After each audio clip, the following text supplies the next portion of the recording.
Hey everyone. Hey. Hey. Hey. Uh, I'm Sandra. I'm Abby.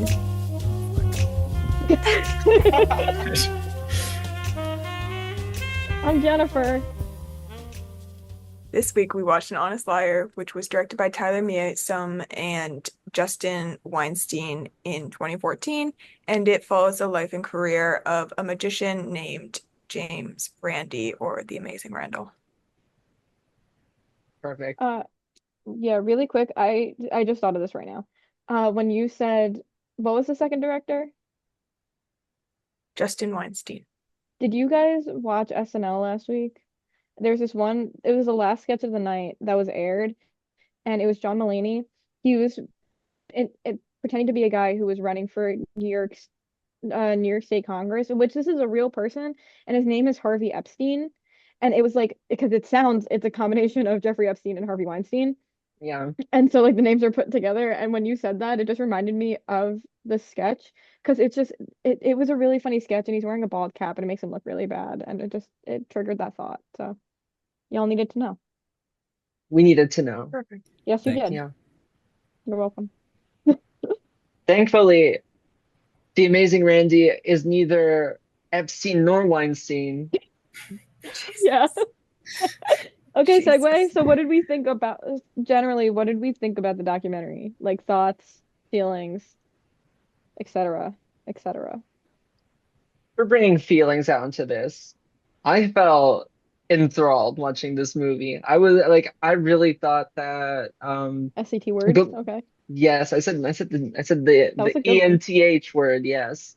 I don't know. I think that Randy is like such a fine subject to choose for a documentary of this sort because it's about the internal contradictions of his worldview and his practice. And once we eventually start talking about like the different modes of like documentary filmmaking, I think that like this subject of his life and about like how he like and his legacy is like kind of perfect for the form of like documentary. Hmm. That's a really good observation. And like how like I have to agree with you. I thought he was a really good subject to choose for a topic that I could not really care about. But it Yeah. made it like I was into it the whole time, and I thought that was super good on their part for like how the way it was structured and the way it was made in general, and picking of the subjects and the interviewees, and like the whole thing I thought was super compelling, and like it kept me engaged for I'll say like 98% of the time. That's pretty good. That's Yeah. really good for Jennifer. Yeah. I hope. I feel like he was an interesting person, just in general, in life. The little videos of him and him going around. I liked when he did his little plie. That's random, but it's really every single time I think of him, I see the little video of him doing the plie. On the bar. Yep, Hmm. in the brain. So I think that says something about his character that I remembered that. Um, but I also think it took a topic, kind of like what you said, Jen, that it isn't relevant today, but obviously it had relevance at one point in time. And I think it brought it to today and made it interesting Hmm. enough that people care about it. That's good. That's yeah. That's all you really can do with like any documentary, I feel like. Because you're risking the idea that no one will give a fart about this. Yeah. Like even like the Helvetica one we watched on Thursday, like I personally could not care at all I about I typeface. I I'm sure some understand. people do, I gave but a like, fart. and I'm glad that you did. And I think part of it was the way that they like sold it to you in the documentary, Hmm. at least to a degree. You could also just like really like typeface, and that's totally fine. But I feel Yeah, like with certain topics, especially ones that are like super unconventional, it's like you're really risking the idea that like no one's gonna want to watch it, and so you have to use these techniques to make it like palatable. Yeah. but do you think possibly that if we had watched Helvetica in full and just watched like a clip of Amazing Randy, that you might have had the inverse experience, where like if you just like pulled out like just any clip from like the Randy documentary without like the context of everything else, maybe it would sort of like just like because the topic doesn't like inherently interest you, maybe it would just sort of like glaze off of you because it's just like, well, I don't care about this. I don't see it in context to everything else that we've seen. And maybe Hmm. Helvetica would be more, I don't know, more engaging if there was like the groundwork that presumably the beginning of the documentary laid. I don't know. I'm sure if I watched Helvetica in full, I would have a more developed like feeling about it. But no, I see what you're saying and I get it. But I also think it depends on how Helvetica was made and like what the rest of it looks Hmm. like. Because again, we only saw a clip, and so I feel Yeah. like I wasn't very engaged with it because it was three white men and one white woman talking about typeface for 10 minutes. The Like white I woman's in really, like a closet somewhere. yeah, she's like in like a closet. But like I'm sure it would have been more either more engaging or I would have been even more taken out of the experience. I don't really know which one it would be, but I would definitely fall to more of an extreme, I think. Yeah, I really appreciate what Manon said about what said about the documentary in class. I forget exactly how he phrased it, but he said like this is the most Clarky documentary you could even imagine. And I feel like some of Yeah. that is because it's just like so I don't know, like what may I feel like maybe like you're right. Like Randy probably engages us, and by us I mean you, but I also mean the nebulous us that you represents. But like Randy engages us Um, because of like how like it's about like specific people and their specific relationships as much as it is about ideology. But mhm. Helvetica is like so much about ideology and how it's practiced by like Yeah. faceless corporations that it's difficult to find an emotional center. Whereas like with Randy, we got Randy, we got Jose, we got Bill Yeah. Nye. Bill Nye, Peter Popoff, what's his face, who sells jewelry now. Like there's a lot of moving parts to it, which I think made it super interesting and very compelling as well. But that's something we'll Hmm. get to for sure. Yes. Hey John, what do you think about the documentary? Um, so I enjoyed the documentary. I kind of felt the same way. I was like, who is this? I don't know any of these people. Like, I don't really care at first. Which, like, I mean, not that I don't care, but it's just like this isn't something that like Yeah, you were I told like to watch this. like Yeah. yeah, like if I like was scrolling past it, I probably wouldn't have picked it. But like, I found myself really enjoying it, and I thought this was like I was completely on the wrong train of thought. This was like during the movie, like there was so much like messaging about like deceiving and like not believing everything you see and stuff like that. And I was like, hold on, I don't know anybody who's in this movie. What if this is all fake? And that it's proving a point that we believe it because they're effectively using like all of the modes of like documentary or whatever. And I checked after the movie, it was all real. I was completely wrong. I was onto nothing. It was just completely on the wrong track. He was But not cooking, actually. I it was disagree though, John, because I think you were onto something right there when you said that. Even if like every event that we see it, like is like based in reality and like all like the film footage is real and it's like it's not fiction. It's like this is what really happened. But you're right in that like we're supposed to be like suspicious of these people. We're supposed to think, wait a second, I don't know these people. I just know what's being presented to me through these modes.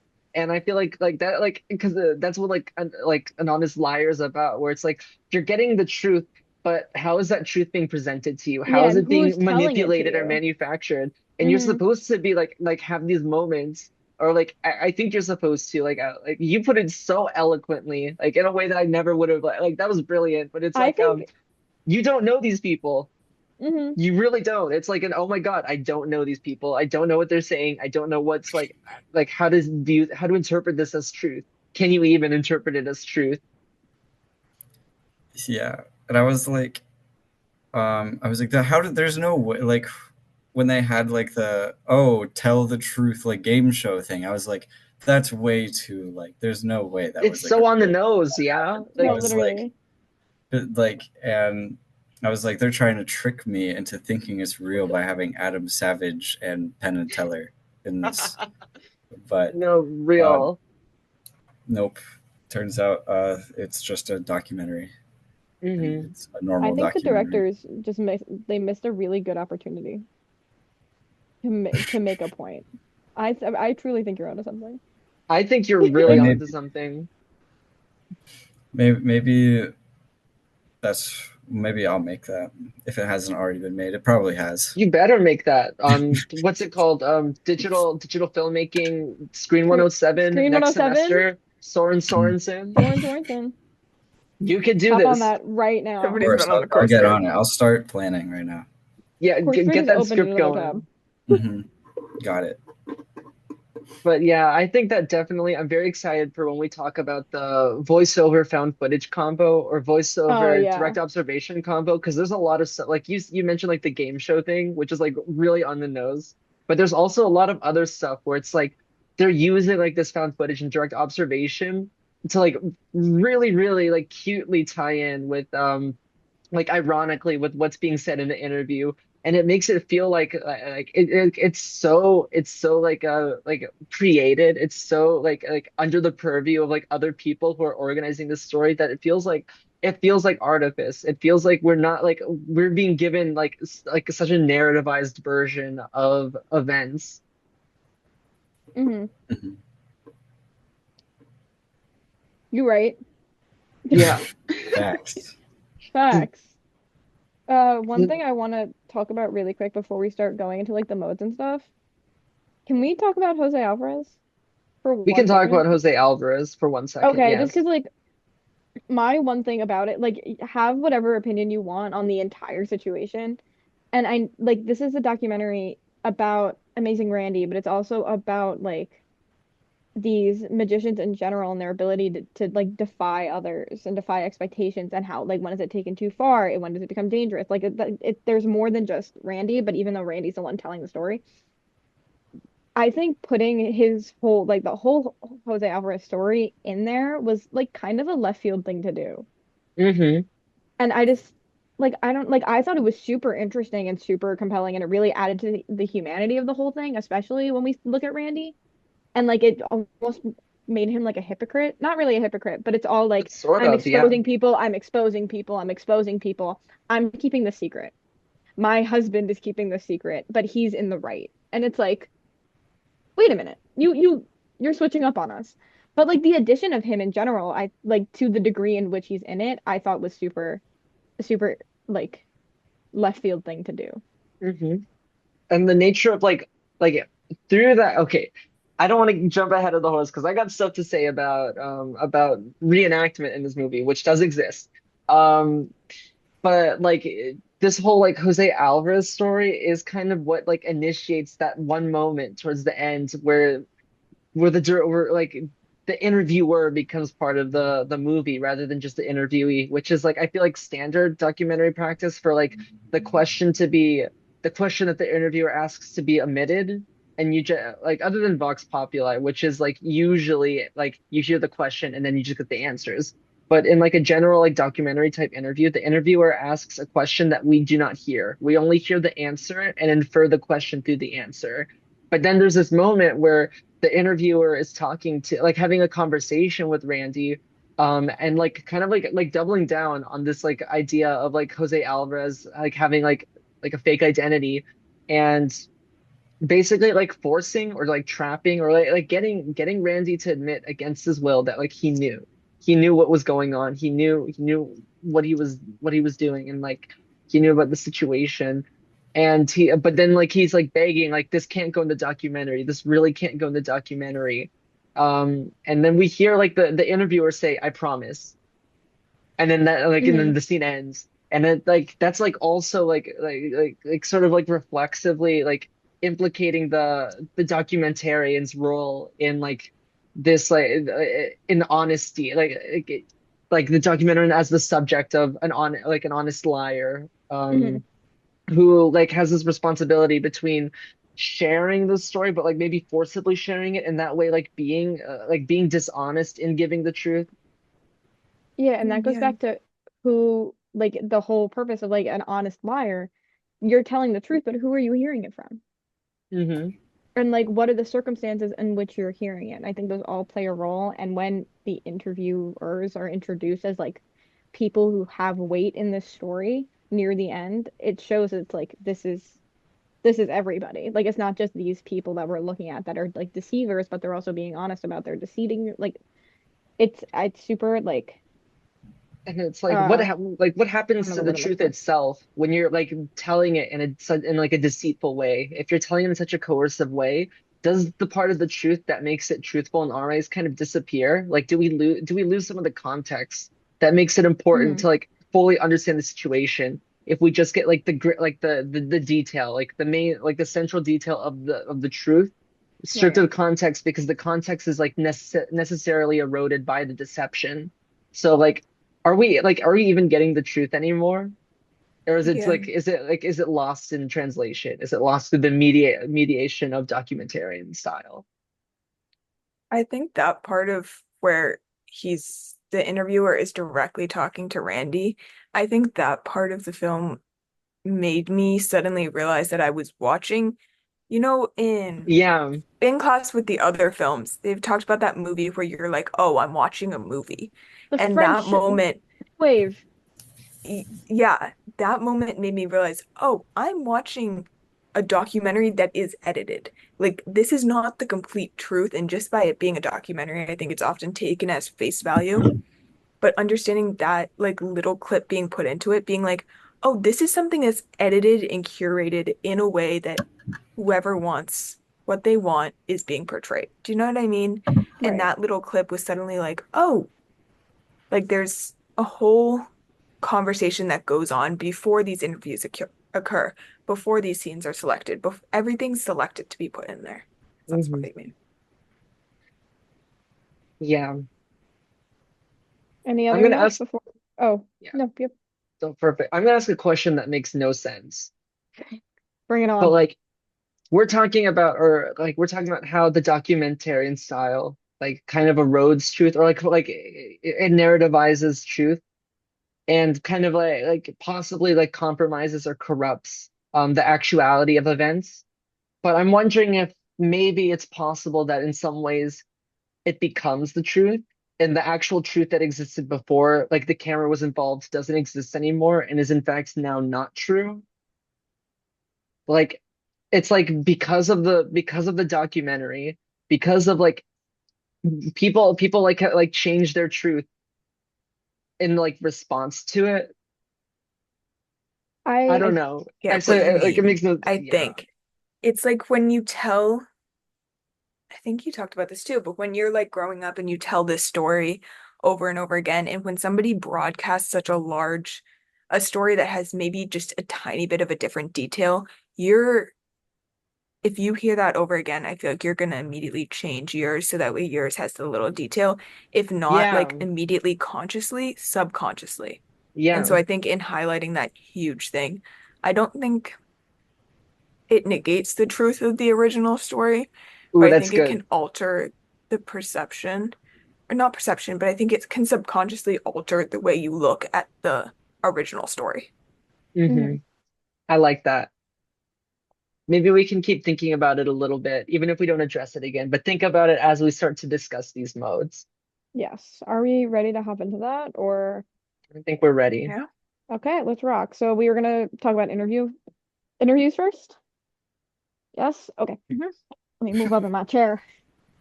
Okay.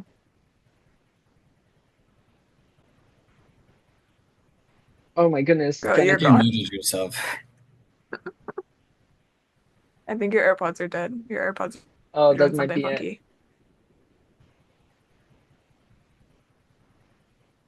Hey, luckily it happened like right before Jen was about She goes, to. let's talk about the interview. Silent. Let's talk about the inner. Huh, I can hear you now. I didn't do that. Oh, there you are. Your voice is a Edit that out. little. It's a little tinny. Should we wait for the AirPods to recharge, or do you think? What do you two think? Because I think her Give me, voice is. give me like 1 sec. Recharge, please. Oh, that sounds fine actually. You're I think good. it's fine. Hey. Okay. Yeah. Yep. I'm just that good. Hey, that's Okay. good. The two interviewees that I want to mention in particular are when they introduce Penn and Teller and Bill Nye. Because this whole document, like the peak of Amazing Randy and when all of this goes down, it was a hot minute ago until we get into like the more personal life aspect. The whole like magician and pseudoscience, or like what was it? Like pseudo psychologist. There was a word that they used there that was super Yeah. like Never heard of it before. This all happened a hot minute ago before our time. Even though it was released in 2014, we're talking about events that are more removed from that. And so initially when you would watch it, I feel like you're missing out on a core audience of people who don't care about this because they weren't experienced, this wasn't part of their like reality growing up until you bring in two well-known, like we have a scientist and we have two magicians that like I grew up with and that you guys probably grew up Yeah. with to some degree. And that's a Hmm. huge chunk of like the population that we're now addressing. And it opens the scope of the audience of this documentary because you're introducing people that I, to a degree, care about or that I know of. And I trust them enough that it tells me that I want to watch this and that this is something that I should look into. And so I Adam, thought that those were both good picks as like interviewees to have who like have a combined screen time of maybe 5 minutes. yeah, Yeah. Mhm. Adam Savage too. I forgot he was there. Yeah, I low-key forgot about him, but that's another one. And like, but you also had these magicians and like other like sciencey brain pseudoscientists that I've never heard of that seem more of the time of the Amazing Randy and of Mhm. when of Peter Popoff and like all of these people. Peter Popoff. And so Peter Popoff, oh God, can't wait to talk about him. But like the scope of the audience truly opens up super wide because of the people you choose to interview. And I think that really helped the documentary as a whole. Yeah. Yeah. Mhm. And that's No all I gotta say comments. I about that. agree. Yeah, I was. Yeah. I had like the same exact thought basically. So yeah, Thank you, John. I I appreciate that. wonder what it, Validating. like I mean, because like it implies something about the legacy of Randy that like he's someone that maybe like if you're older, someone you've forgotten from the past, but like still has like a tangible impact on today. And if you're younger, it's like someone that you've never heard of in your entire life. But look at like the impact he's had. Look at this spot in your culture, like where like Mhm. everything's like kind of like dangling off of it, and you don't see that they're all dangling from this one thing that like Randy's a part of. And it and in that sense, it's sort of I don't know, demonstrates a facet of truth just in like the existence of these interviews with these people. It just like it suggests that like there's a lot about this documentary that you're like when we were talking about with like John being like maybe it's all a whole fake and they just like brought these people here to make it feel real. Like that's what they Mhm. do. They make it feel real, like not just Right. relevant, but real. Right. Like it's something that I should be looking into and something that I Hmm. should care about, even though, again, it's something that we didn't experience firsthand or like have Yeah. little, if any, experience with. Yeah. Yeah. The way I wrote it down, I said it was a verified review. It felt like they literally just took a stamp and was like verify his character and like his Exactly. Mhm. importance. Just boop, stamp. He's a real And person. he's, You should care yep, about this. yep. mhm. Mhm. That's a good way to put it. I love that. Yeah, no, I'm just like like seeing the little stamp. I'm patting you on the back. Parentheses. Mhm. Yeah. What do we That want to or talk like about the blue next? check mark in Instagram. Like it felt like that. Um, Just Oh my given God, that. they're Twitter verified. Thank God. Randy Yeah. is Twitter verified. Hold on one second. Let me take a Randy look. is no Randy's longer dead. with us, Sandra. I hope you know Yep. that. I Googled Oh my that God. before the screening ended because I knew. King was I, like I feared 92. I That's feared there was going to be crazy. like the dark screen at the end of a documentary where it's like He passed this away person in died and 2018. you're Yeah. like you just got me emotionally attached to a person who's dead. Mhm. Next Like But not it is came out when he that's was still bad, alive. but like yeah. yeah, Oh, that's good. Yeah, because he died in 2020, 20. 2020. Yeah. No, but this came out in 2014. Bro, how yeah. old was he in 2020? 92. He was born in 1928. I looked it up like 10 minutes ago. I don't want to steal found footage because I know that Jen has things to say about found footage, but I I would do, like to but say on this point about like the age speak of your truth. Randy. Yeah. I feel like Yeah. that's like an essential part of this documentary that like Randy seems to be a person who aged really fast. Like he looks old as hell when he's like 40 Yeah. years old. Like Oh, there's this thing where it's like he's 50, but he looks the same that he does when they're in the interview. And it's like, yeah, and it's like really rough to see. It's like, oh my God, mm-hmm. like geez Louise. Um, but like But then there's these found footage at the begin, the kind of bookend the documentary at the beginning and end of like a young Randy, and it's like in black and white, and it looks like really old footage, and maybe he's like actually like 150 years old or something, because like what the hell?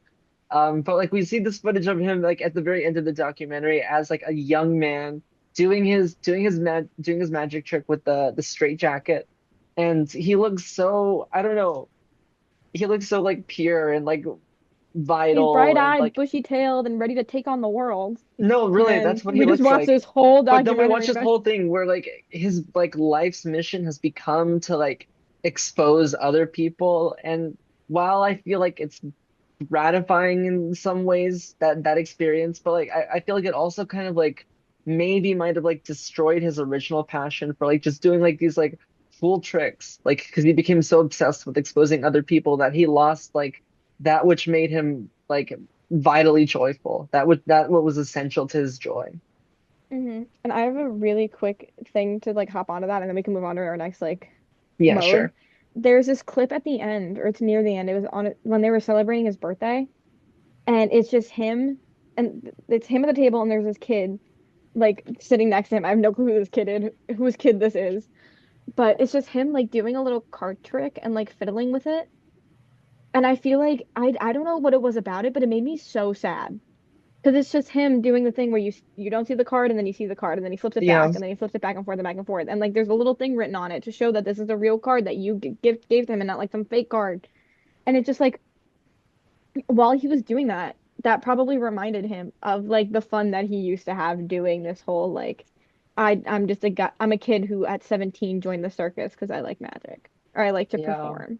And after this whole span of his life and go like debunking all these people and doing all of this not dirty work because you would argue that this is real like the stuff that he's doing is important and why he didn't matter because he didn't want people to get hurt and there was a degree of reason to everything he did, but it's like it would like slowly like change your appreciation for magic that you had in the beginning. And just him fiddling with the card, it goes back to such a simple little like a time before all this happened and got, like it made me so sad. And that Yeah, just no, that's a lost ugh. person. Like he Hmm. like that's the person he could have been. That's a life he could have had, and it's one that he didn't really get to experience. And now he's like kind of looking back. It's like really existential. He's just like No, an old really. man looking at his death coming up real soon. On it, like that was at his birthday, right, It was like too? on his I think it was like 81st birthday. Okay, so he's definitely thinking about how he's gonna be dying soon at that moment. And he's just like playing with a magic trick with the little kid next to him, just thinking, I don't know, it's just like damn, like that's it. That's it. Hmm. Or he could have been reflecting fondly. I have no clue He because could have been magic fondly. gave him a full ass life No, he really because had a of full ass that life. I don't want to original like experience. Yeah. no, I don't want to like say like look at this stupid, poor, old, sad man. This miserable piece of shit. Look at how sad he is hanging out with this kid. Like, no, no, no, no. No, but it's just the process of reflecting that makes you really like Yeah, it makes you sad. it's melancholy. Hmm. Sorry, Grace sent me an email, and it's just a picture of Paul Rudd. What is Grace sending you I don't know, it's just a picture of Paul Rudd, and the a subject is picture of Paul Rudd? it's important, please, I will die. Oh, I With Paul understand. Rudd. Yeah. I actually really I understand that. Okay, I'm Okay. gonna open up the door really quick and make sure she's okay. Yeah, But go for it. So while we're editing this out, I will say that I'm gonna keep say it we're down or like are you fine? Yes, I did. Why are you? What happened? What happened? No, we're not done. We're in the middle of it. I was making sure you're tell okay. Grace to say Hi, hi to Grace. Humanon. Come say hi, Humanin. He's not like actively here though. Wait a second. Okay, so like, are you okay? It's really, really just important, and I had to know. What? Just what you sent me? Yeah. Okay. Yeah. No, I thought you should know. Thank you. All right. He's not dead. He's alive. Say hi. We are still roommates, and this is my proof. He asked about you. This is going Don't on the worry. podcast BTW. Yeah. Wow. Yeah. Yeah. Anything to say? No. Did you watch the documentary about the magician? I love that. Wait, hold on. Wait, come over here, Grace, please. Will you see the shit? I do this in my sleep. I want to do that so bad. Oh my God. So That was what I got out of this. actually, Randy's a fucking fraud. Thank you. Magic is real. Magic is Magic is- real. Bye, Ray.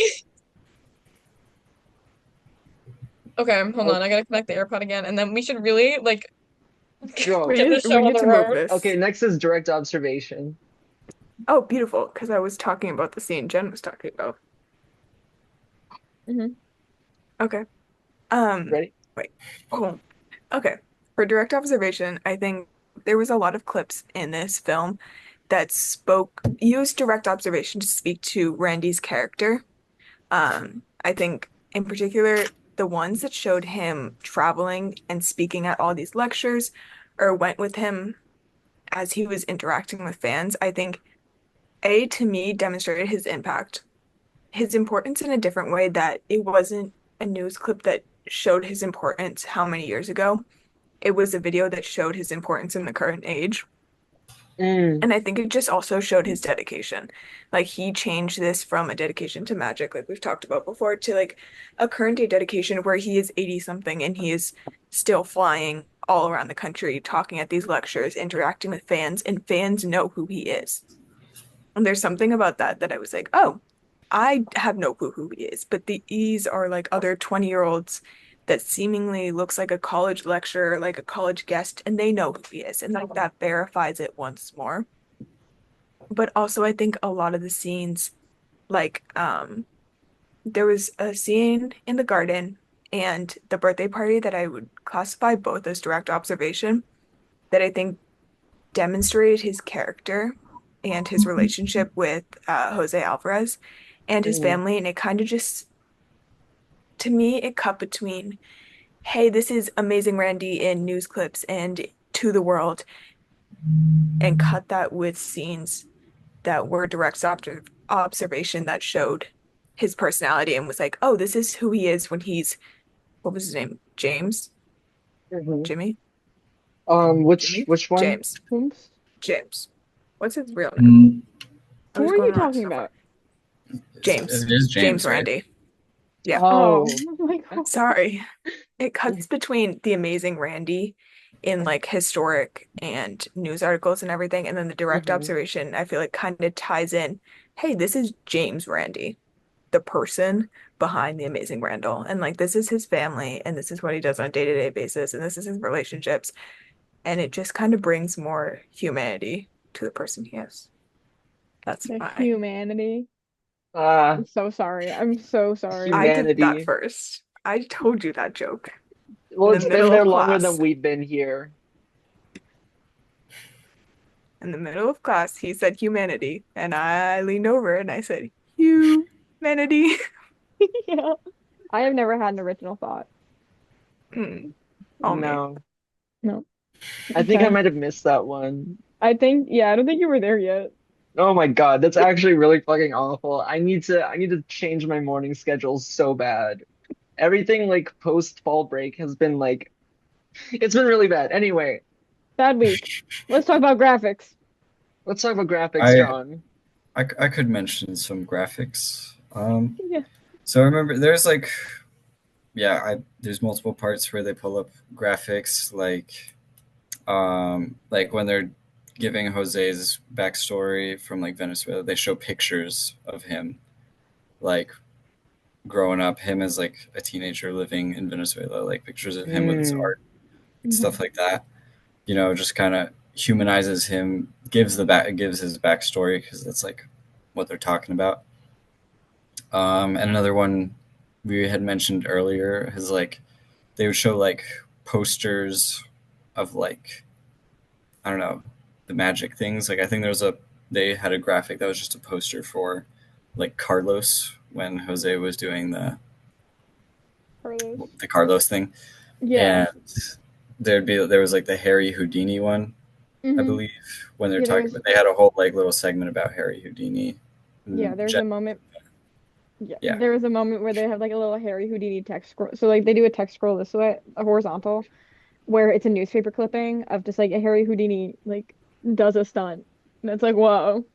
And it's is just that supposed when to they show like the scope and like it was just to show that like a person that we know. or like a really common name in this way and using the little graphic, I think was just like a fun way to do it and to be like, look, this is something that a lot of people cared about. I put it in the newspaper, you know? So Because like Mhm. I feel like the graphic cemented itself as something important in that way. yeah. Mhm. Is that when they were talking about like how Harry Houdini had like hired goons like disappear people from his Yes. performances who like had Hmm. like things that he couldn't beat as a magician? Hmm. Um, That was such a like weird part to bring up. that really was. I wonder why. I wonder like maybe there's like a something about the dishonesty of Harry Houdini as like Yeah. this like Harry Houdini the fraud, Yeah. like Fraud. Well, actually, if you're at the point where you have like hired goons beating up people, are you a fraud or are you just like low key a criminal boss, like yeah, and are doing magic are tricks on you a the fraud or are side? you insane? Like, Like, I feel like maybe the magic stuff was like on the side, and Harry Houdini had like some like real crazy shit going on. uh-huh. I don't No, know. That's I concur. I conspiracy believe you. theory. Next episode, Next episode, Harry Houdini, fraud, mob boss, who knows? Who not knows? clickbait. Like, Not clickbait. 100% not clickbait. yeah. I'm dead serious. Genuine discussion going on. Yeah, real topics occurring right now. Oh my God, it's Okay, my turn. it is your I turn. was like, look, because I have the list of like who talks when and for what. And it was It's your taking up turn. my audio space, guys. So I want to talk about the voiceover, not the voiceover, that's such a lie. The found footage. Yeah.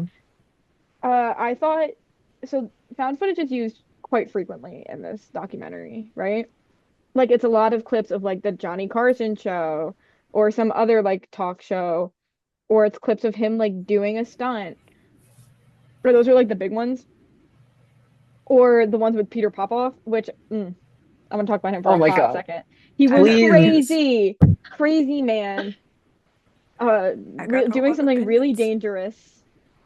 Like what he was doing was not good. But when we were shown these clips of him, it was like again, this goes back to that whole conversation we had of like, even though you're showing this to us, is it really true? Hmm. I think without showing it to us, I wouldn't have believed a word they said about him. No. Like the whole Hmm. faith, like faith healers, like I understand that they're a thing, but to the I degree in which they struggled do to believe it, they were that influential on yeah, American like it was culture. insane, and they're Yeah. like Because this fainting is and throwing themselves to the ground. like that's crazy shit. Yeah, No, and I wouldn't have believed it. and like I don't know. I feel like the portrait of like 80s American culture that is being presented by this documentary is like Hmm. kind of insane. Like I'm realizing that like yeah, I really am like fully like contextualized by like the era I live in of the 2010s and the 2020s.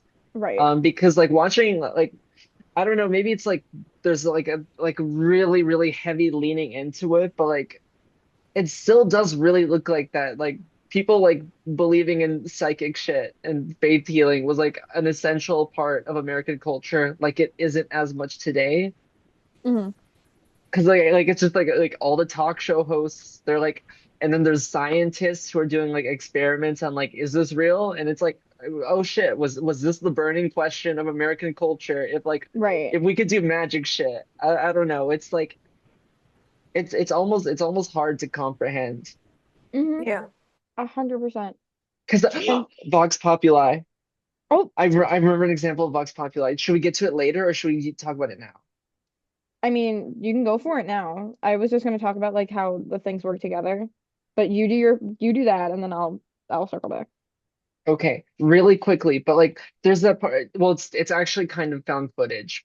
Okay. But it's like found footage of Vox Populi where they're like Hmm. asking people just like where there's like interview footage of like people like and asking them like what they think of like psychic stuff, if they think it's real or not. Do you remember this? Like, Yes. and then the Yeah. people are just like, yeah, I guess I do believe in it. I guess it makes sense to believe in it. I feel, and it's just like damn, like this like we're being given like these examples of people like all like saying unanimously that they like kind of believe in this kind of stuff. And that's Hmm. like that's how they're using Vox Populi to convince us of this specific portrait of American. Maybe it was like in Australia too. I can't remember the exact example because it just came to me in a flash. So maybe All it's right. just I think like it was Australia. Yeah. Australia. Okay. Yeah. I mean, I'm thinking of when they did that, like it was uh Randy versus like Yuri Geller, and when they would like go on the talk shows. Is that what you're talking about? I think no, I think this might have been with Julio Alvarez when he was doing the thing early Yeah. on. Yeah. And like they were Oh. asking people in Australia what they thought of him, and they were like, "Yeah, yeah, I guess that's, I guess he's like, I guess he's like psychic. I don't know." And they're maybe I should use an Australian accent instead of Yeah. Valley, but like, whoa, who Yeah. cares? No, I was saying that's a super good observation. I was thinking of when it was closer to the end. Everything in my head is closer to the end, or in like the second half, where Yuri Geller kept going on talk shows and doing like his stupid little bending the spoon trick and like all that stuff. And then Randy would go on right after him and being like, "Look, anybody could do this. It's not what you think it is. Why do you believe him?" And then all of the talk show hosts would be like, "Well, he's just magic." And like that happened like a couple times. Like it was back to back to back where he would follow Yuri Geller onto these shows, and all of these talk show hosts would be like, "But yeah, he's legit." Yeah. Hmm. That's what that reminded me of. I Yeah. think one of the things I noticed when I was looking for examples of Vox Populi, and he mentioned in class something that gave, I think it, I don't want to say he directly used the word vibes, but he said like this is one mode of interview. Is it No, mode? he did say vibe. Mode, Yeah. and then this one is not necessarily that, but it classifies as something.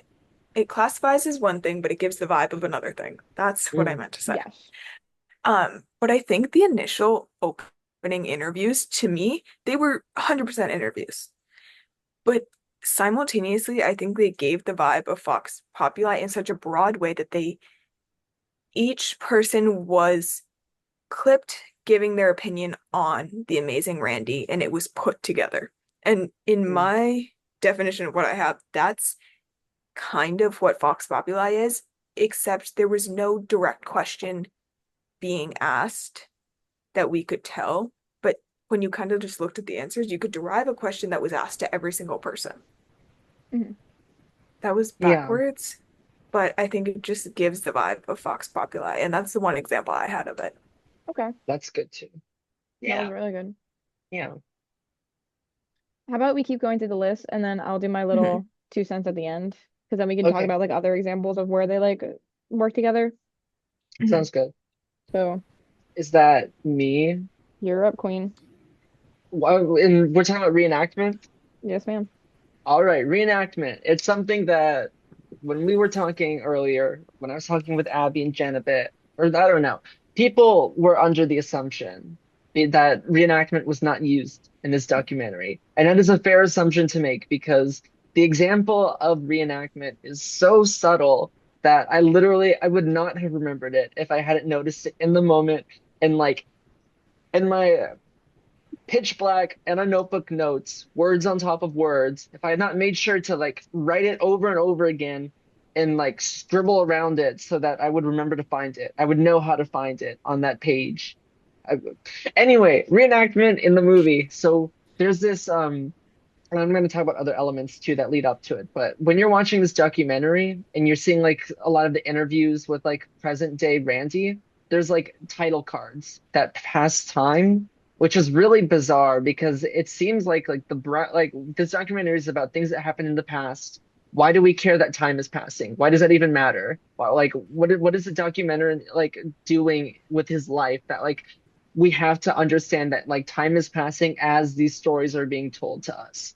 And we realize that when with the like when we get to the section where they talk about the arrest of and and I think that like what they're trying to do is make the arrest almost as like it's like happening like in the middle of the production. Like that's the sensation that they're trying to make you feel like that like we're doing this documentary and then all of a sudden boom, this earth-shattering event happens.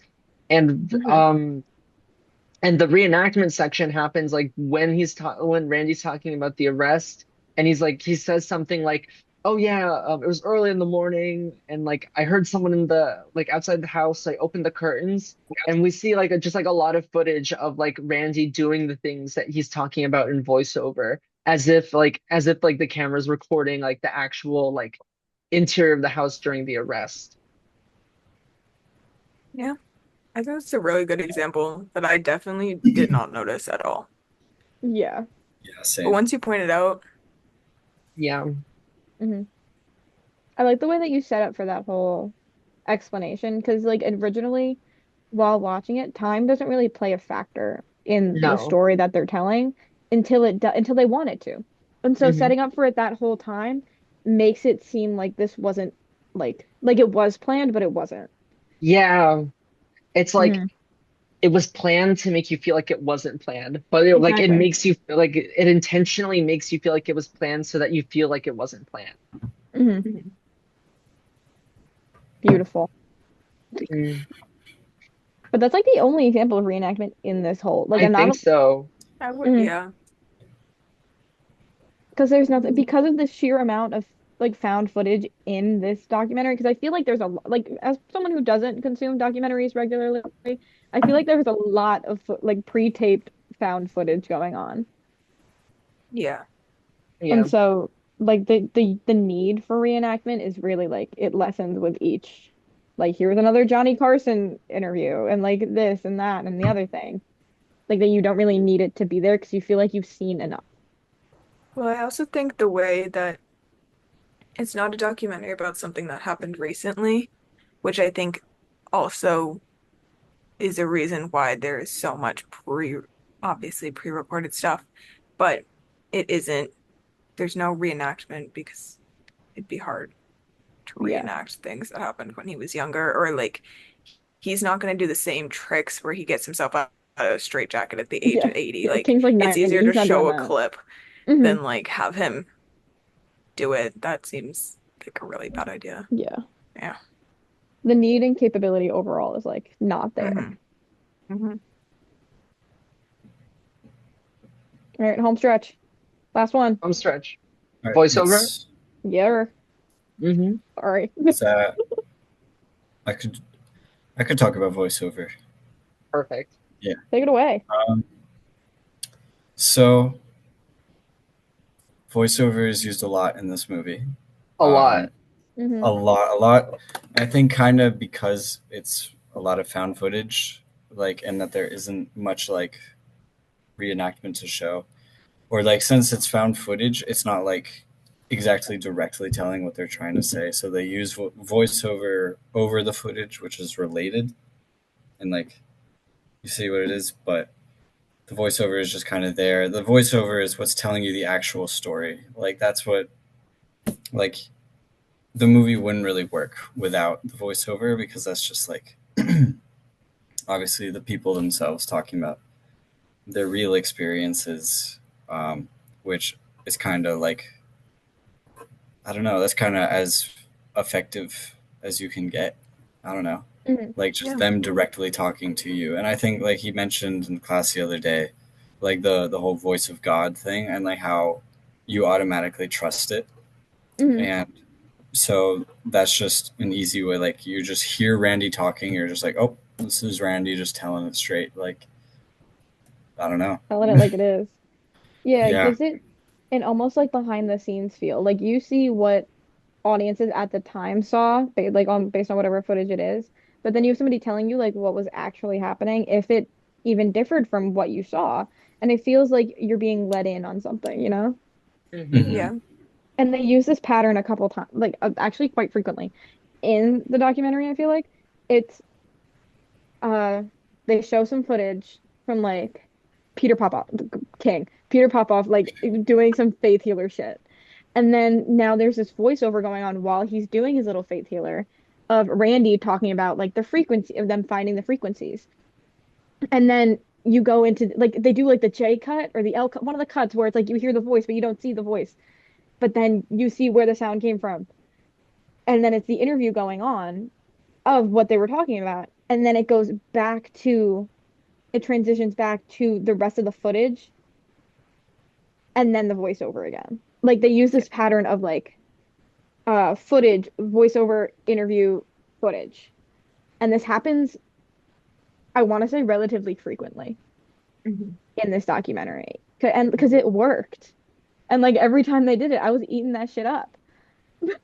And it was just such an effective method of storytelling, especially for the subject matter. Hmm. And that was just an observation that I had. Hmm. I would Yeah. argue that it's effective and it's also super entertaining. You don't want to sit there and listen to somebody as entertaining as some of the interviewees were. Like, you don't want to sit there and watch Randy talk for like No. 20 minutes No, about his no, experience. God, You no. copy and paste things and merge it together. And I also imagine that a lot of the found footage doesn't have the best audio. Like, Hmm. I imagine the way he Yeah. talked about filming like TV clips and how they placed, there was something super specific about how they placed and recorded things that were aired on TV a long time ago. And now I'm not sure if this is directly during the time period, but I imagine the audio quality would not be as good and it's not going to describe the exact thing in the way that we're going to want it described to us. Hmm.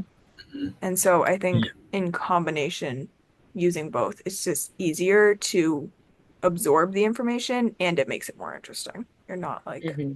falling asleep. Hmm. For sure. And it like just provides like way more context. Like I wouldn't Yeah. understand like 80% of what they're talking about. Like with I don't know, like a specific example, I guess, would be like when Jose is talking about like his past, like with the pictures and stuff, like he would just be talking about his past and be like, oh, okay, like I get it. But then like they have the pictures and it like really like kind of give provides you with more context. It's like, oh, this is Hmm. like really him. Like this is him Hmm. in Venezuela. And like if they didn't have any voiceover over the pictures either, like if they just kind of showed them, you just kind of be like, well, what are these? Hmm. Yeah. Like they're just pictures of Jose and he's like chilling, I guess. But like him giving the background behind them gives I don't know, the viewer the background behind the pictures so you like kind of get more of an understanding about like what's being presented to you, I guess. Yeah. And Hmm. so like the voiceover just generally makes like everything that's like not necessarily related to the movie. Like it is, but it's like the whole found footage thing. Like it wasn't filmed for the movie, or like the pictures weren't taken for the movie. But I don't know. The voice over like brings it all back and makes it something that contributes to the movie. Hmm. Which I Yeah. might have just like regurgitated that whole point, but like, No, you're good, No, it's bud. fine. I think it And also creates, oh, it just creates another level of trust between the people telling the story and the audience watching the story. Because, like, as we said like 90 times, like, there's this level of deception that we feel throughout because of the subject matter and because, like, we don't know, like, they could be lying to our faces. But hmm having these pictures and telling these stories at the same time, like, verifies this information almost, and it, like, leads us as an audience to trust what they're saying. but then at the same time, it's also used to narrativize. Like I'm thinking of like I think my favorite example of voiceover, or like my favorite specific like clip that they use whenever voiceover is this one where like Randy's giving like a talk to people, and like he has like a little box hidden behind the podium that he's standing on to make himself appear taller. And they use that Mhm. clip like frequently whenever like Randy's talking about like his like honesty, or someone else is talking about Randy's honesty. We see this clip where like he's sort of, maybe not in a way that matters much, but still like where he's like violating that honesty, but like standing on a box to make himself look taller. And I think that like that's like the connotations of that like sort of maybe surpass the things that are being said, where like now like after like because of the juxtaposition of the voiceover and those clips, now everything that Randy says doesn't feel as genuine as much as it feels ironic. So I feel like that's like one of the ways in which like the documentary like format kind of angles the truth, kind of bends it a little bit. Yeah, I can agree with that. And I feel like that's one of those points where, unfortunately, I agree with you so much. Not unfortunately, but like I agree with you so much, and you make such a compelling and good argument, but it's hinged on such a like stupid little detail that shouldn't mean anything. Where it's like King is just too short, and he needs to stand on a He's box just to too reach short. the He needs to stand on a podium. box. But Like we it see the box, and that's what makes it like, yes. yeah. Like, because like if there was a podium that was too tall for me, like I'd be standing on a I'm goddamn standing on box. a box. Like, Anyone would stand on a yeah. box. There's no problem with it. But the fact that they're showing it as he's talking about his honesty as a character, like as a It's figure, forcing it to mean something, which is it's so forcing it to mean something. annoying. Or like, and that's like what the documentary style is. It's like forcing things to mean things, or like making Hmm. people like forcing people to feel certain ways about certain things because of like the editing, because of like all these different modes that are being put together. Hmm. I think that's the pinnacle of this class and where we should like this just feels Okay, perfect. so natural to be like, Yep, yeah, this is where we we're found going. it. That's Yep. it. Get it. Class is Fun over. question. Fun question. A plus plus. We're done. Abby, do we want to go your question? Because I did like it better. Yeah. Okay. Yeah. Um, in film class, Yemenin was talking about the this is where the question came from. He was talking about the what is have whatever the Helvetica. font You're having a Helvetica stroke. film. I am. No, I'm not. Helvetica. Do you smell toast? Hands up. Like this, Anyway, actually. You were so Helvetica concerned you did. Helvetica the Helvetica. font type. He was talking about that and how it's not interesting to everybody, but the thing about documentaries is that some one person will find something so interesting that they dedicate their time and effort to make a documentary about it. And I find this all the time because I love to go watch weird ass documentaries on random things so often. Anybody posts on Mhm. YouTube, I'm watching it. And I want to know what everyone would make a documentary on. Like just something small that you would love to like learn information about or like broadcast it. If that makes sense. Can I ask a clarifying question? Yeah, go. Is this a topic that we have a lot of knowledge about and would want to share that knowledge, or is this something that we would want to research and then share? Or could it be Either one. either? Either. Okay. Does anybody else have one? Because I do have one, but it's kind of a cop-out answer, but Go only a for it. little bit. Okay. So because the reason it's kind of a cop-out is that there is a short film that was recently released about this, but it's not like a full like documentary, and I would love to look more in depth into this topic as a whole. But in 2023, the Phillies season, it was the Philly shortstop Trey Turner was hitting abysmally. He was so bad. He was not doing good. But then, and Phillies fans, they have like a lot of anger in their hearts and a lot of passion for the game. And so when he would get up to bat, they would boo because he wasn't good. And so like they were reflecting that they were upset with him because that's something that's really common in baseball.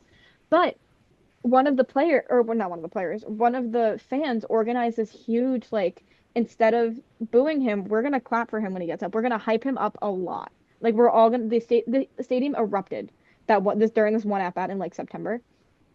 And then he hit a home run. And then after that he started doing better. And it just showed the effect of a positive influence in how like in making people do better and be better if you're shown like love and affection instead of like being a hard ass and booing him when he gets up to the plate. And so like they made this really like this dinky little short film that I didn't really I watched some of it, but I would love to go into further depth about how like having positive influences, especially in sports where failure is so normalized. Like in baseball, you succeed 30% of the time at like 30% of the time while in an at bat, and that's considered a really good record. Like if you're hitting 300, that's really good. But like that's 3 out of every 10 at bats do you get a base hit. And that's a really low, like that's a sucky percentage. But in this sport where failure is so common, that is good. So I would love like a full in-depth like how these positive influences versus being super stern affects like a player's performance and how those like the psychology of it because I'm a Yeah. psych major and that's so disappointing again. But like No, that's that's just something that I would love to look into. I wrote a paper about that last year and it did really well. yeah. That's Whatever. really beautiful. Like that's Thank honestly you. such a beautiful story. And like our sports fans from Philly just mean all the time. They're insane. They get upset at a lot of things. And you know what? This year it was for good reason because they sucked when they played against the Mets in the Are postseason. you They are were you a Phillies sport fan? oh, That's give mean. me a second. Do you want to you guys can move on to the next person. But Oh, by Jen. yeah, hold on. So, do you guys remember what player I just mentioned? Hmm. No. His name was Okay. Trey Turner. He's number 7. Okay. Wow. This is their retro jersey that they started selling again after they made it to the postseason last year. I got it for Christmas. Ooh. So no, I'm not a Phillies fan. Or is I'm from it New York, by the way. was Go it go Yankees. Love the Yankees. They didn't suck in the World Series. not to throw shade, but wasn't like isn't Pittsburgh also known for having really mean sports fans like Pittsburgh, I across mean, all yeah, they have sports? the Pirate. Yeah, I mean, probably. I'm not from Pennsylvania, so I really don't like I don't care about Pennsylvania Maybe I'm sports in thinking, particular, yeah, maybe but I'm thinking football more than baseball. I don't know. maybe. I mean, in general, in Philly at least, they're like all those teams, all those fans are Hmm. like should be studied. Yeah, I'm trying to think if it's like I guess it is like a not just it's always sunny in Philadelphia. I think it is real life too to a certain Oh extent. yeah, there's some truth for sure. Okay. For my documentary, what I want to do, if it's something, I'll blitz too. But if it's something that we already know a lot about, I'd love to do documentaries on roller coasters. I Mm. love roller coasters, and I've kind of like fallen out of the roller coaster community. So because like I grew up, but I'd love to go back because Period. yeah, I I'd thought love to there was go. more in that sentence. Like, No, I grew up and I stopped caring about roller coasters as much. But I think that's really sad because roller coasters are really interesting, and I also have like I love the adrenaline. I love like how I don't know, I love doing that kind of stuff to my body. It's really fun, and I should probably just go on more roller coasters. Anyway, if I were to actually do a documentary, what I would do is I'd go to Maryland and I'd look for like abandoned places, like abandoned like structures, buildings. The one of my best friend's house or is right next to an abandoned like aircraft hangar or like airplane hangar where there's like just like a bunch of like there's like a bunch of like 200-yard long like big sheds filled with like scrap metal and stuff, and it's like you could just like spend so much time exploring there. So I'd love to like go to places like each episode would be like because it's a series. Each episode would be like a place, and I'd explore that place and I'd research it, and boom, I'd put it together. That's my documentary. that's beautiful. I like that. Abby, John, documentaries. Uh, I have my documentary idea.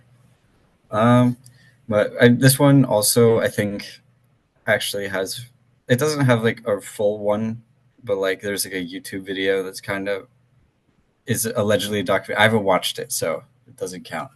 Um, but there's this video game that I really like called Outer Wilds. That like I it's fucking love Outer Wilds. Sandra loves Outer Wilds. it's it's so good, and like No. I think it's like really cool, like the way they designed it, how like they keep it so open for you to be able to do like literally whatever you want whenever you want, but like it Yeah. also has enough boundaries to keep you on track so you can still figure like everything out on your own. No, And I it's like basically perfect. Yeah. yeah, it's probably the closest thing to perfect I've like ever played. Where it's I like think generally in like the modern artistic landscape, there's a lot of great stuff, but I think Outer Wilds does like near like it reaches this degree of sublimity that I think is just so rare to see. Like I think about Twin Peaks a lot, I think about Disco Elysium a lot, and I think about Outer Wilds a lot Hmm. as mhm, like the sublime, the modern sub. Oh, and Hunter x Hunter. Those are the modern Sublime. sublime for me. Yeah. Hmm. mhm. But yeah, that thing it's just it's like I would like be very curious to like find out like just kind of figuring out why they decided to like put things in a certain place or like Yeah. use certain wording for like a certain thing or like having a certain thing happen at a certain time. Like Yeah. it all just Hmm. kind of happens so you Everything. figure out everything. Like you will figure it out like no matter what usually, but like they don't like make you figure it out. It But doesn't, like no, it doesn't but they force make it you so you always do figure it out on your own. because it's like I don't know, it's like a magnet. Everything about how it's structured, it's like it like you it doesn't force you. But then again, like you are forced because there's only one way you can go. But like not in like a structural way, but in like an emotional way. And they make like the emotional part of the game, like the structure of it and the design of it. It's all based on this like pull, this magnetism where you reach this like ultimate existential climax, and it's oh my God, It's beautiful. It's really beautiful. It is. We probably talked about it too much, but yeah, that's what I would make the documentary on. But Abby. Abby, Me, I have two. First of all, the first one obviously exists. So, okay. First one exists somewhere. All the places. But Princess Diana and her impact just in general on the people, on the perception of the monarchy, anything about her. Hmm. Second one, I know something exists on this, but I think it's more like I've watched it. It's like a 2 hour long YouTube documentary, but I think it could go more in depth about the US government cheese caves. And the US government has a food surplus of Oh, I know about, yeah, you told me about this. yeah. I tell Wait, wait, everybody wait. about this. Can you like spend like a The minute or US, two?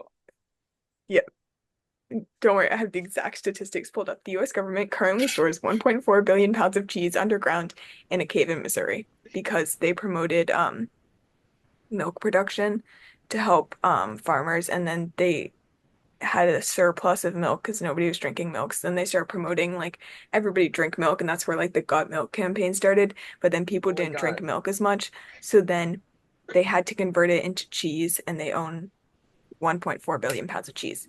And now like I know this exists, but I want video footage. I want to interview people who work there. I need to know more about this. Abby wants to live in the cave with the cheese. Yeah, no, if you want to I've find the thought about this cheese, a lot.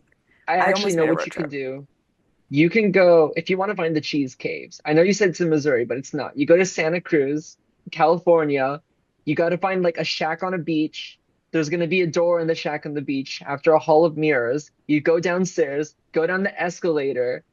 There may be people there, maybe people there. Don't Don't worry interact about with the it. people. They don't Just see don't worry you. about them. Just walk past them. You'll find the cheese eventually. Just keep walking, Abby. It'll be fine. It'll literally be fine. No, you'll survive. That was an insane thing to say. I'm Oh gonna my leave it God. now. Yeah, I'm bye done. bye guys. I love you guys so much. Francisco Goya, Oh, Jennifer Albano. Abigail Sandra, Glenn. John, John, point at yourself and say your name. John.